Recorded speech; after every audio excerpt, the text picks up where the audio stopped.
गीता जी अध्याय 10 श्लोक संख्या 12, 13, 14, 15, 16, 17, 18, 12, 13, 14, 15, 16, 17, 18। अर्जुन उवाच परं ब्रह्म परं धाम पवित्रं परमं भवान् पुरुषं शाश्वतं दिव्यमादिदेवमजं विभुम् आहुस्त्वां ऋषयः सर्वे देवर्षिर्नारदस्तथा असितो देवलो व्यासः स्वयं चैव ब्रवीषि मे सर्वमेतद्ऋतं मन्ये यन्मां वदसि केशव न हि ते भगवन् व्यक्तिं विदुर्देवा न दानवाः स्वयमेवात्मनात्मानं वेत्थ त्वं पुरुषोत्तम भूतभावन भूतेश देवदेव जगत्पते वक्तुमर्हस्य शेषेण दिव्या ह्यात्मविभूतयः याभिर्विभूतिभिर्लोका निमांस्त्वं व्याप्य तिष्ठसि कथं विद्यामहं योगिंस्त्वां सदा परिचिन्तयन् केषु केषु च भावेषु चिन्त्योऽसि भगवन्मया विस्तरेणात्मनो योगं विभूतिं च जनार्दन भूयः कथय तृप्तिर्हि शृण्वतो नास्ति मे मृतम्। अर्जुन बोले, आप परम ब्रह्म, परम धाम और परम पवित्र हैं, क्योंकि आपको सब ऋषिगण सनातन, दिव्य पुरुष एवं देवों का भी आदिदेव, अजन्मा और सर्वव्यापी कहते हैं।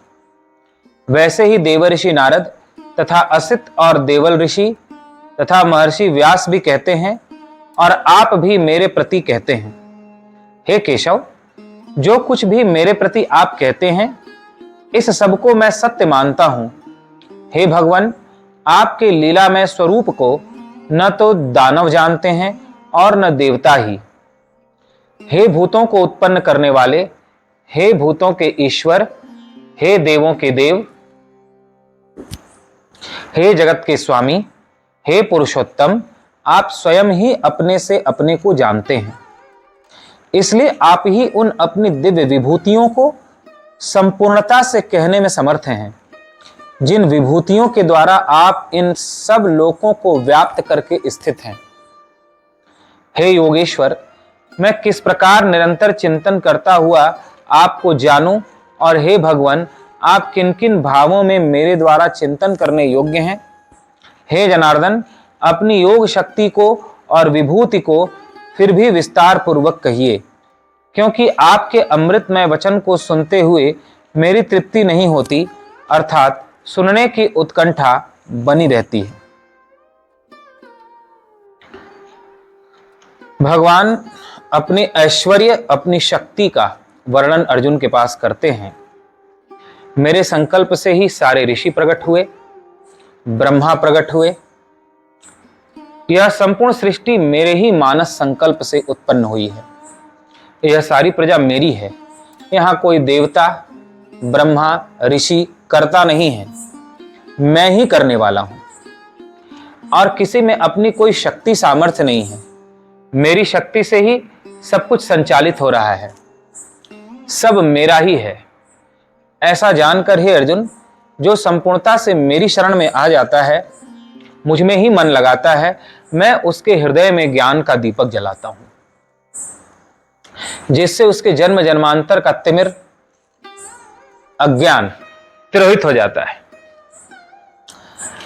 इस प्रकार जब भगवान स्वयं से स्वयं की विभूतियों का, ऐश्वर्य का, महिमा का वर्णन करते हैं, तब अर्जुन ने भगवान से प्रार्थना की कि आप विस्तार से अपनी विभूतियों का वर्णन करें। अर्जुन के हृदय से भगवान की स्तुति प्रकट होती है। स्तुति यानी प्रशंसा, जिसमें चापलूसी न हो, जिसमें हृदय से अपने आप भगवान की महिमा का गायन होने लग जाए, हृदय अहोभाव से भर जाए, धन्यवाद से भर जाए, अपने पर भरोसा ना हो कि मैं इस योग्य हूं कि भगवान मेरे सामने प्रकट हैं, भगवान ने मुझ पर इतनी कृपा की, मुझे अपनी शरण में लिया, मुझे अपनी भक्ति दी, तो हृदय से स्तुति फूटती है। अर्जुन के हृदय से स्तुति प्रकट हुई और भगवान की वंदना करते हुए कहने लगे, हे प्रभु, मैं जानता हूं आप जो कुछ कह रहे हैं वह सब कुछ मैंने ऋषियों से भी सुना है। आप परम ब्रह्म हैं, आप परम धाम हैं, परम धाम भी आप ही हैं, परब्रह्म परमात्मा भी आप ही हैं, आप परम पवित्र हैं, क्योंकि आपको सब ऋषिगण सनातन दिव्य पुरुष एवं देवों का भी आदि देव, अजन्मा और सर्वव्यापी कहते हैं। आप जो कुछ भी कह रहे हैं कि मैं ही ऋषियों को उत्पन्न करता हूं, मैं ही सबके हृदय में भाव उत्पन्न करता हूं, मैं ही सारी सृष्टि को चलाता हूं, तो ऐसा मैंने ऋषियों से भी सुना है कि हे नारायण, आप ही सनातन हैं, सनातन यानी सदा से हैं, आप ही दिव्य पुरुष हैं, आप कोई सामान्य पुरुष नहीं है जिसका शरीर पृथ्वी जल वायु अग्नि आकाश से बना हो, बल्कि आप दिव्य परम पुरुष हैं जिससे यह संपूर्ण संसार प्रकट हुआ है, एवं देवों की भी आदि देव हैं, समस्त देवताओं के भी आदि देव हैं, सारे देव आपसे प्रकट हुए हैं, आप सदा से हैं, इसलिए आप आदि देव कहलाते हैं। अजन्मा है, आपका कभी जन्म नहीं हुआ, भक्तों की रक्षा के लिए आप संकल्प से धरती पर अनेक रूप धारण करके आ जाते हैं, उनकी भावना के अनुसार प्रकट होकर उनकी रक्षा करते हैं, लेकिन आप अजन्मा हैं, शरीर धारण करने वाले होने पर भी आप अजन्मा हैं, आप सदा से हैं, आप सर्वव्यापी हैं, कण कण में हैं। वैसे ही देवर्षि नारद तथा असित और देवल ऋषि, चाहे नारद जी हों, असित ऋषि हों या देवल ऋषि हों, तथा वेद जिन्होंने संकलित किया, वेदों का जिन्होंने व्यास किया, विस्तार किया, वेदव्यास जी भी आपके बारे में ऐसा ही कहते हैं जैसा आप मुझसे कह रहे हैं। आप भी मेरे प्रति कहते हैं, आपने जो भी मेरे लिए कहा, मेरे पास कहा, वैसा सब ऋषि भी आपके प्रति कहते हैं। हे केशव, जो कुछ भी मेरे प्रति आप कहते हैं, जो कुछ भी आपने मुझे बताया, इस सब को मैं सत्य मानता हूं। आप मुझसे कह रहे हैं, थोड़ा मुझे संकोच तो हो रहा है कि आपको कहना पड़ रहा है तब मुझे विश्वास हो रहा है। होना तो यह चाहिए था कि मैं आपसे पूछता कि हे प्रभु क्या करना चाहिए, और आप आज्ञा करते कि युद्ध करना चाहिए। बिना कोई प्रश्न किए मैं गांडीव उठा लेता और आपकी आज्ञा पालन करते हुए युद्ध करता। मुझे यह विश्वास होना चाहिए कि आप जो भी कहेंगे वह धर्म होगा, क्योंकि आप परब्रह्म परमात्मा हैं। तो मुझे आपसे कोई संवाद करना ही नहीं चाहिए था, आपसे कोई तर्क करना ही नहीं चाहिए था कि मैं युद्ध करूं या ना करूं। आप साक्षात धर्म स्वरूप हो, सत्य स्वरूप हो, ऐसा जानकर आपने कहा और मुझे आज्ञा पालन करते हुए युद्ध करना चाहिए। उचित अनुचित, हार जीत, पाप पुण्य सब आप पर छोड़ देना चाहिए, लेकिन मैं ऐसा न कर सका तो आप ये न समझना कि मैं आप पर भरोसा नहीं करता, मैं आप पर संदेह करता हूं। ऐसा नहीं है। आपने जो कुछ भी मुझसे कहा मैं उसे सत्य मानता हूं। सभी ऋषियों से भी मैंने आपके बारे में ऐसा ही सुना है। हे भगवान, आपके लीला में स्वरूप को न तो दानव जानते हैं और न देवता ही जानते हैं। आप किस प्रकार से संसार को प्रकट करते हैं, अनेक रूप धारण करते हैं, अनेक प्राणियों को जन्माते हैं, अनेक भाव उत्पन्न करते हैं, किस प्रकार अनेक तरह की लीलाएं करते हैं, इसे देवता भी नहीं जान पाते, दानव भी नहीं जान पाते, कोई नहीं जान पाता, तो मैं कैसे जान पाऊंगा।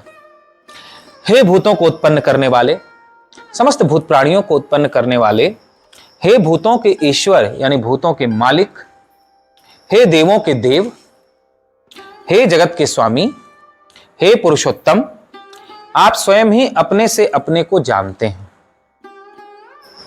आपको जानने वाला कोई दूसरा नहीं है, आप ही स्वयं से स्वयं को जानते हैं। आपके अतिरिक्त कोई दूसरा इस सृष्टि में नहीं है जो आपको जानता हो। जो आपको जान लेता है वह आपके ही समान हो जाता है, फिर आप में उसमें कोई भेद नहीं रह जाता, तो वह भी आपकी कृपा से आपको जानकर आपके समान हो जाता है। आप अपने से ही अपने को जानते हो, कोई दूसरा आपके बारे में नहीं जानता। इसलिए आप ही उन अपनी दिव्य विभूतियों को संपूर्णता से कहने में समर्थ हैं।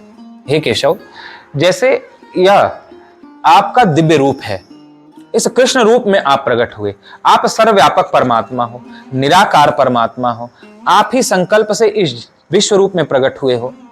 आपने ही संकल्प से समस्त प्राणियों को उत्पन्न किया है। लेकिन सब में होते हुए भी यह कृष्ण रूप तो आपका साक्षात सगुण रूप है, दिव्य शक्तिमय रूप है, दिव्य ज्ञानमय रूप है। ऐसे ही अनेक रूपों में आपका यह दिव्य रूप है। तो मैं यह जानना चाहता हूं कि आप कौन कौन से रूपों में प्रकट हैं, कौन कौन से आपकी विभूतियां हैं, कौन कौन सा आपका दिव्य रूप है, जिन विभूतियों को आप ही कहने में समर्थ हैं, जिन विभूतियों के द्वारा आप इन सब लोकों को व्याप्त करके स्थित हैं और सारी सृष्टि को आपने धारण कर रखा है।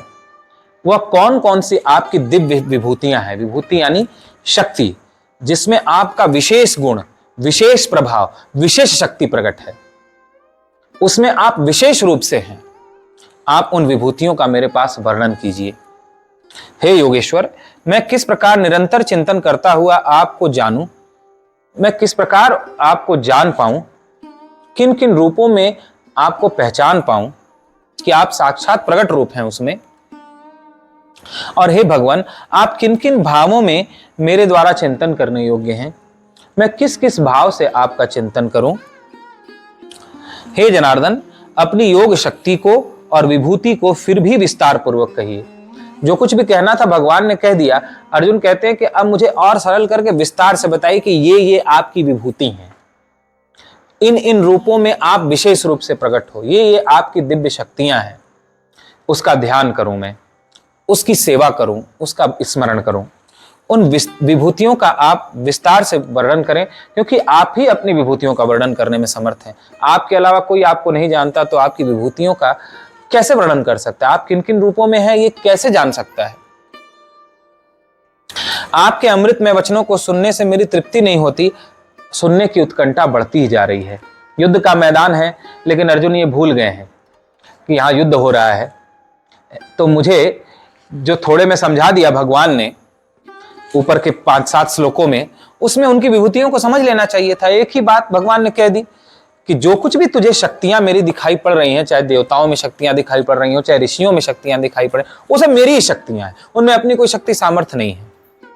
इसमें बात पूरी हो गई थी। लेकिन अर्जुन कह रहे हैं कि सुनने की मेरी उत्कंठा बढ़ती ही जा रही है। वो भूल चुके हैं कि युद्ध का मैदान है, युद्ध करना है, समय बीता जा रहा है, सभी हाथ में अस्त्र शस्त्र लिए खड़े हैं। ये सुनने का समय नहीं है, यह तो उचित अनुचित समझकर युद्ध करने का समय है। लेकिन वो कहते हैं नहीं, मेरी उत्कंठा बढ़ती जा रही है, इसलिए विस्तार से कहिए अब इसको।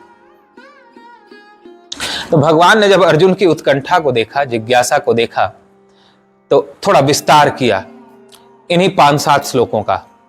और किन किन रूपों में मैं विशेष रूप से प्रकट हूं, कौन कौन सी मेरी विभूतियां हैं, मेरी शक्तियां हैं, जिनकी आराधना करनी चाहिए, जिनका स्मरण करना चाहिए, भगवान अब उसका वर्णन करते हैं।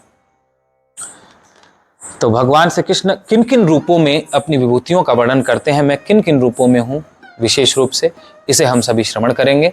अर्जुन की स्तुति और प्रार्थना सुनकर भगवान ने अपनी विभूतियों का स्वयं से विस्तार से वर्णन किया है, जो बड़ी महत्वपूर्ण है, जिन्हें हम सभी कल से श्रवण करेंगे। बोलिए गीता माता की जय।